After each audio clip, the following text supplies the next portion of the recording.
Imagine कीजिए कि आपके पड़ोस में कोई रिच फैमिली आती जो बहुत ही सोफिस्टिकेटेड एक्ट करते हैं और महंगे स्टाइलिश कपड़े और ब्रांडेड प्रोडक्ट्स खरीदते हैं। आप ये मुझे बताओ कि क्या चांसेस हैं कि आप वो ही ब्रांड के प्रोडक्ट्स यूज करेंगे जो वो लोग यूज कर रहे हैं। आप बोलेंगे नहीं सर, हमें तो कोई फर्क नहीं पड़ता।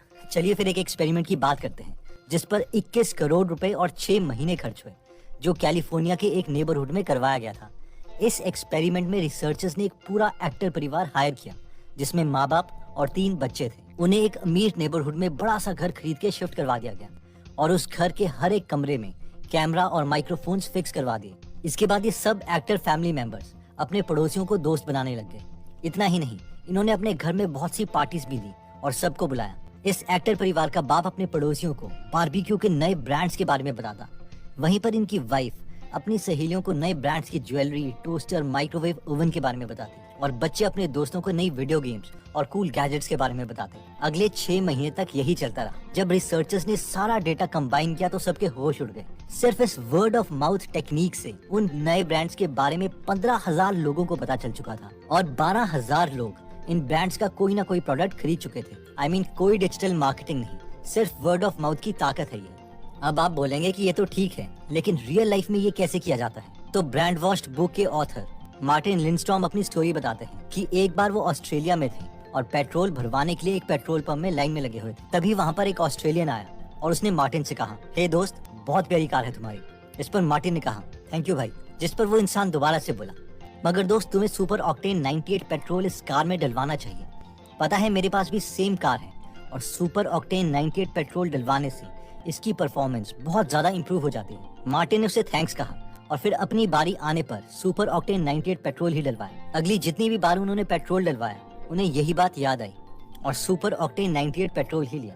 फिर एक बार दोबारा से वो उसी पेट्रोल स्टेशन में आए और उन्हें दोबारा से वही आवाज सुनाई दी, हे दोस्त, बहुत प्यारी कार है तुम्हारी। जब वो पीछे मुड़े तो उन्होंने देखा कि वही ऑस्ट्रेलियन किसी और से सेम चीज कह रहा था कि मेरे पास भी यही कार है और तुम सुपर ऑक्टेन 98 का ही पेट्रोल डलवाना, परफॉर्मेंस अच्छी आएगी। बिजनेस में से कई लोग बोलते हैं, you run your mouth and I will run my business, जिसका मतलब है कि लोग अपना मुंह चलाएंगे, यानी उनके प्रोडक्ट को प्रमोट करेंगे और हम अपना बिजनेस चलाएंगे। नेक्स्ट टाइप की मार्केटिंग आती है फियर मार्केट। क्या आपने कभी रियलाइज किया है कि मैक्सिमम एड्स में फियर मार्केटिंग ही क्यों यूज होती है, जिसमें हमें डरा दिया जाता है कि अगर हमने एक पर्टिकुलर ब्रांड का प्रोडक्ट नहीं लिया तो हमारे साथ बुरा हो जाएगा। फॉर एग्जाम्पल, पतंजलि की कई एड्स में हमें बताया जाता है कि केमिकल नहीं बल्कि ऑर्गेनिक प्रोडक्ट्स यूज करने चाहिए।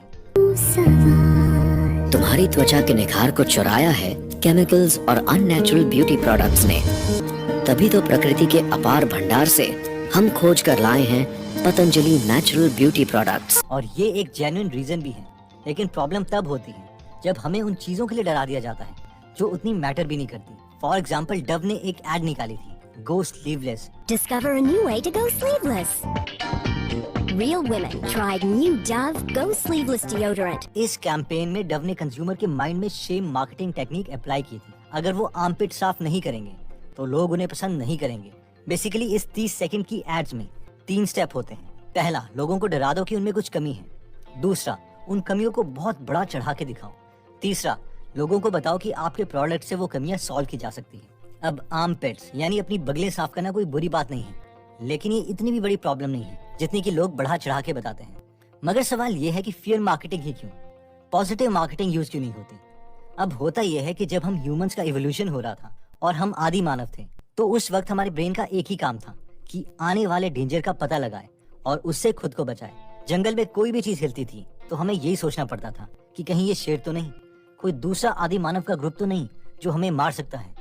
और ब्रेन में एक हिस्सा है एमिगडाला, जो कोई भी डर वाली चीज को सुन के एक्टिव हो जाता है। और यही रीजन है कि गुड न्यूज मार्केटिंग उतनी इफेक्टिव नहीं होती। नेक्स्ट मार्केटिंग आती है स्वीट मेमोरीज। जेफ वॉकर कहते हैं कि जब वो और उनकी वाइफ एक नए घर में शिफ्ट हुए थे तो उन्हें उस नए घर के लिए बर्तन खरीदने। जब उन्होंने अपनी वाइफ से कहा कि घर के साथ ही एक शॉप है, उससे वो सामान ले लेते हैं, तो उनकी वाइफ ने मना कर दिया और कहा कि वो उसी मॉल से लेंगी जो उनके घर से 50 किलोमीटर दूर है। ऐसे 3-4 बार हो गया। हर बार जेफ अपनी वाइफ से बोलते और वो उन्हें जबरदस्ती दूर वाली दुकान में ले जाती। एक बार जेफ ने गुस्से से अपनी वाइफ को बोल ही दिया कि सेम ब्रांड का सामान सामने वाली शॉप से मिल रहा है, तो हम बार बार दूर क्यों जाते हैं? इस पर उनकी वाइफ रोने लगी और उन्होंने कहा, क्योंकि मैं बचपन से अपने पेरेंट्स के साथ ही दुकान से सामान लेती थी, मुझे वहाँ पर अपने पेरेंट्स का एहसास होता है।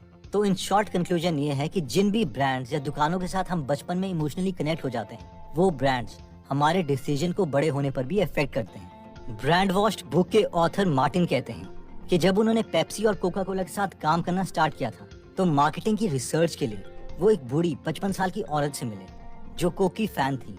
उससे बात करने पर उस औरत ने कहा कि जब वो 6 साल की थी तो उसके पेरेंट्स उसे सामने वाली लोकल दुकान के पास जाने देते थे और जहाँ पर दुकानदार उसे ग्लास में कोक डाल के देता था, उसका टेस्ट उसे आज भी याद था। कोक पीने के बाद वो बाकी बच्चों के साथ खेलती और बहुत एंजॉय करती। अभी वो 55 साल की थी लेकिन और फाइनेंशियली स्टेबल नहीं थी। लेकिन जब मार्टिन ने उसे कोक ऑफर की तो पहले से पीते ही उसकी आंखें चमक उठी।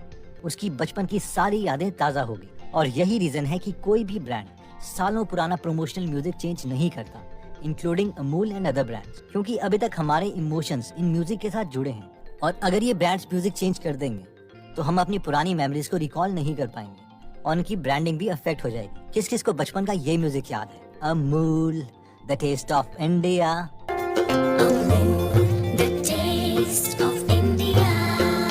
नेक्स्ट मार्केटिंग टेक्निक आती है सेलिब्रिटी एंडोर्समेंट। एस्ट्रल पाइप्स के फाउंडर संदीप इंजीनियर कहते हैं कि फिटिंग पाइप्स की जनरली कोई कंपनी ब्रांडिंग नहीं करती, लेकिन उनके बेटे ने उन्हें रेकमेंड किया था कि सलमान खान की मूवी दबंग 2 लॉन्च होने वाली और इसलिए वो सलमान खान को एस्ट्रल पॉली का ब्रांड एम्बेसडर बना सकते हैं। संदीप इंजीनियर बोलते हैं कि शुरू में मुझे लगा कि नहीं, इससे कुछ नहीं होगा, बल्कि उल्टा कंपनी पर बहुत खर्चा आएगा, लेकिन उनके बेटे ने उन्हें कन्विंस कर दिया और सलमान खान ने एस्ट्रल पॉली को प्रमोट किया, जिससे कंपनी की बहुत प्रमोशन हुई।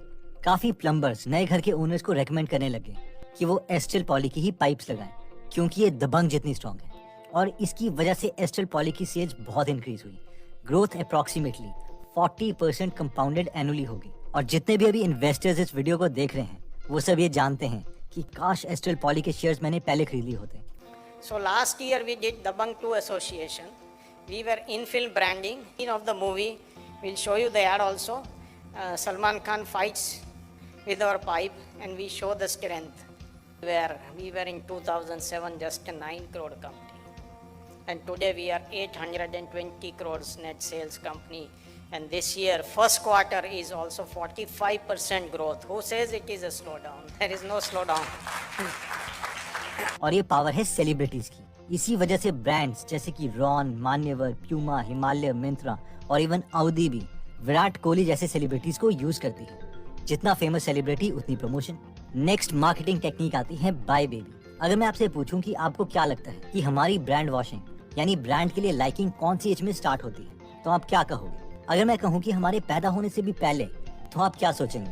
चलिए एक रियल मार्केटिंग का एग्जांपल देखते हैं। एक शॉपिंग मॉल के ओनर्स ने रियलाइज किया कि प्रेग्नेंट विमेन को इन्फ्लुएंस करना बहुत आसान होता है, क्योंकि प्रेगनेंसी के दौरान एक विमेन में बहुत हार्मोनल चेंजेस आते हैं और उस वक्त वो सजेशंस को बहुत जल्दी एक्सेप्ट कर लेती है। इसके लिए उन्होंने अपने शॉपिंग मॉल में 3 चीजें करी। पहला, जहाँ पर भी कपड़े की दुकान थी वहाँ पर जॉनसन एंड जॉनसन का पाउडर फेंक दिया ताकि प्रेगनेंसी में मदरली इमोशंस जागे। दूसरा, जहाँ पर खाने की शॉप थी वहाँ पर उन्होंने चेरी की खुशबू फैला दी। और तीसरा, मॉल में वो वाले म्यूजिक प्ले करने स्टार्ट कर दिए जो प्रेग्नेंट विमेन के बचपन में रिलीज हुए थे, ताकि उनके पुराने पॉजिटिव इमोशंस जागे। ऑब्वियसली इससे जो शॉपिंग मॉल्स वालों ने एक्सपेक्ट किया था वही हुआ। मॉल की सेल्स बहुत बढ़ गई। लेकिन सब हैरान तब हुए जब एक और बात हुई। शॉपिंग मॉल वालों को इन प्रेग्नेंट औरतों से बहुत से लेटर्स मिलने लग गए जिनमें लिखा था कि डिलीवरी के बाद जब भी औरतें अपने न्यूबॉर्न्स को मॉल में लेके आती थी तो वो एकदम शांत हो जाते थे। बेशक शॉपिंग मॉल में जस्ट एंटर करने से पहले ही वो रो रहे होते थे और चिल्ला रहे होते थे।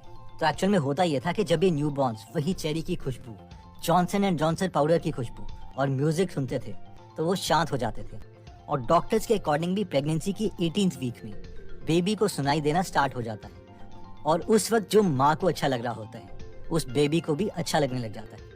इसके अलावा ब्रांड का छोटे बच्चों पर क्या असर होता है, इसे प्रूव करने के लिए एक और इंटरेस्टिंग एक्सपेरिमेंट किया गया था। इस एक्सपेरिमेंट में 63 प्री स्कूल बच्चों को बुलाया गया और इनके सामने 2 टेबल में खाने का सामान रखवा दिया गया। दोनों टेबल्स में फ्रेंच फ्राइज, मिल्क और बर्गर था। बस एक टेबल में ये सामान मैकडॉनल्ड के लोगो के पैकेट्स में था, जबकि दूसरे टेबल में सामान के पैकेट में कोई लोगो नहीं था। सब बच्चों ने लोगो वाले खाने को टेस्टी बताया और इवन कैरेट्स को भी। तो दोस्तों, इस वीडियो में हमने देखा कि ब्रांड्स हमें 5 तरीके से पूरा इन्फ्लुएंस कर देते हैं, जिसमें सबसे पहला पॉइंट था वर्ड ऑफ माउथ, जिसमें हमने देखा था कि अगर हम किसी नोन से किसी ब्रांड की तारीफ सुनते हैं तो उससे हम ज्यादा अफेक्ट होते हैं एज कम्पेयर टू टीवी में किसी अननोन के मुंह से ब्रांड की तारीफ सुनने से। सेकंड पॉइंट में हमने देखा था फियर मार्केटिंग, जिसमें हमने देखा था कि ब्रांड ह्यूमन माइंड्स को समझते हैं, इसलिए पहले हमें डरा दिया जाता है, फिर हमें बताया जाता है कि हमें कोई बहुत बड़ी प्रॉब्लम है, और फिर अपना प्रोडक्ट इंट्रोड्यूस किया जाता है कि उन्हीं का प्रोडक्ट हमारी प्रॉब्लम को सॉल्व करेगा। थर्ड था स्वीट मेमोरीज,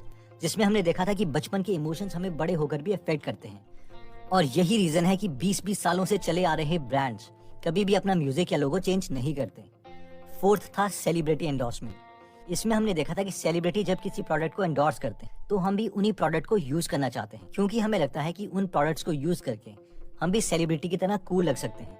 लेकिन कई बार ये चीज ब्रांड्स के लिए गलत भी साबित हो जाती है, क्योंकि कई बार सेलिब्रिटी इतने फेमस होते हैं कि हमें एडवर्टाइजमेंट में सिर्फ सेलिब्रिटी ही याद रहते हैं और हम ये भूल जाते हैं कि ब्रांड कौन सा था। फिफ्थ था सेलिंग टू बेबी, जिसमें हमने देखा था कि जो बच्चे अभी पैदा भी नहीं हुए, इवन वो अफेक्ट हो जाते हैं उन सब टेस्ट और म्यूजिक से जिनसे उनकी मदर इंप्रेस हुई थी, और बाद में यही टेस्ट और साउंड उन बच्चों के भी फेवरेट्स बन जाते हैं। दोस्तों, ये सारी बातें हमने आपको मार्टिन लिंडस्ट्रॉम की बुक ब्रांड वॉश्ड से बताई है।